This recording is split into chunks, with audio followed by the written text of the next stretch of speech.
Nirvana's Bleach starts off with a gritty bass line, something so grungy that it will instantly define the genre.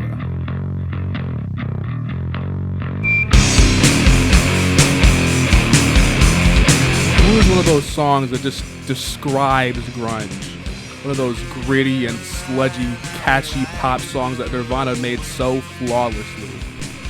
Despite being influenced by bands such as Melvins and Mudhoney, Bleach formed its own identity by Kurt's writing style full of irony, sarcasm, and humor. For example, one of the hardest hitting songs on the record is Floyd the Barber.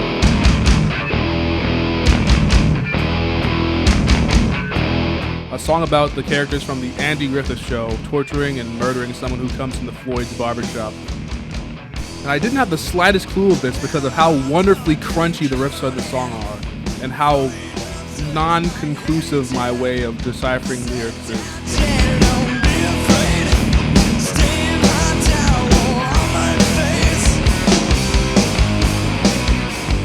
However, this song isn't the only hard-hitting one on Bleach. Two of the hardest in the entirety of Nirvana's discography are Paper Cuts and Negative Creep.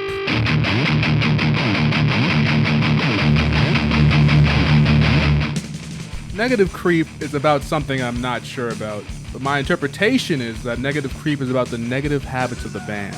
Kurt Cobain's smoking and drug use, and Chris Neville's self-destruing habits, something I read about in the book Come As You Are, The Story of Nirvana by Michael Azerrad.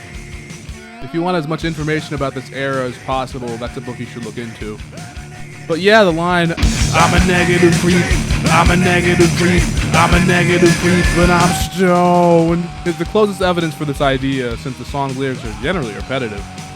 I guess the line, this is out of our reason is grown, could also mean like being healthy people with no negative habits is out of their reach, but that seems like a stretch. The line, that is little girl ain't a girl no more, is probably a reference to the Mudhoney song, Sweet Young Thing Ain't Sweet No More, off of their influential 1988 EP Super Fuzz Big Muff. If not a reference, then a line that's really influenced by them. I'm not doing that line over, fuck it. Negative Creep, School, Floyd the Barber, and Blue became some of their live staples to contrast the lighter and more pop-influenced sounds of Nevermind's tracks. However, the tracks About a Girl and A Love Buzz are predictors of their sound on Nevermind. They have relatively lighter and catchier riffs compared to the scratchy and grungy sounds of the rest of the record.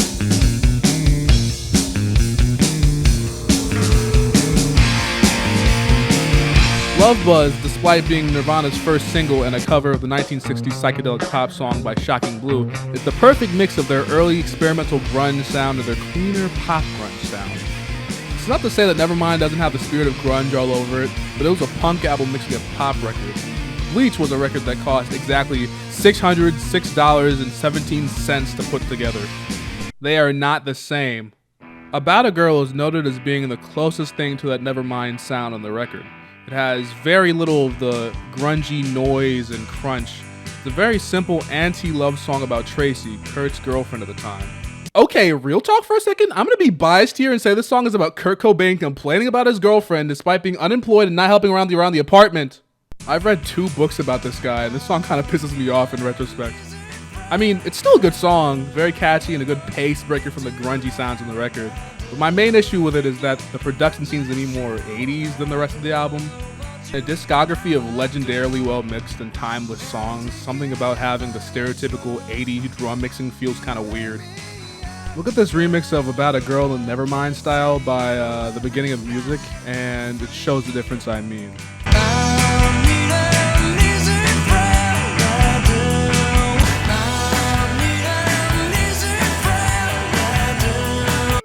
On this end, Bleach is what I consider a front-loaded record. Most of my favorite tracks are on the front half of the record. While all the tracks are solid at least, the first 7 have that special Nirvana flavor that gives them something special. Tracks 8 through 13 have less of the Nirvana flavor and have more of the general grunge taste. It's not bad, it's just less unique. Topic-wise, Swap Meet is about the title. Scoff is a song about, I guess, alcoholism. Mr. Moustache is about Kurt's relationship with his dad and fatherhood in general. Well, actually, it's also about Kurt failing to become a vegetarian as it is about fatherhood. Big Cheese is about Kurt's relationship with Sub Pop Records, the label that produced the album.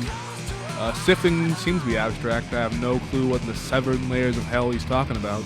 And Downer, the last track on the album, is the first track that was written on the album, actually, which is from the 1985 Fecal Matter sessions. It seems to be about Kurt's general hatred of the 1950s style status quo, general punk rock-like fashion.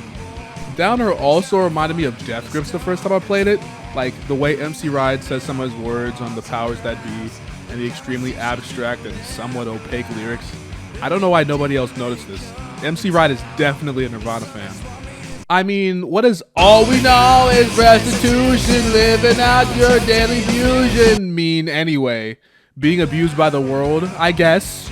Bleach is full of the kind of Cobainisms that will become more polished and fleshed out on Nevermind.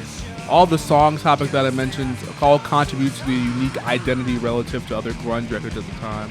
Like, I look back at the Mudhoney record, Super Fuzz Big Muff's lyrics, and I couldn't see any engaging song topics or lyrics, just engaging riffs and crunch.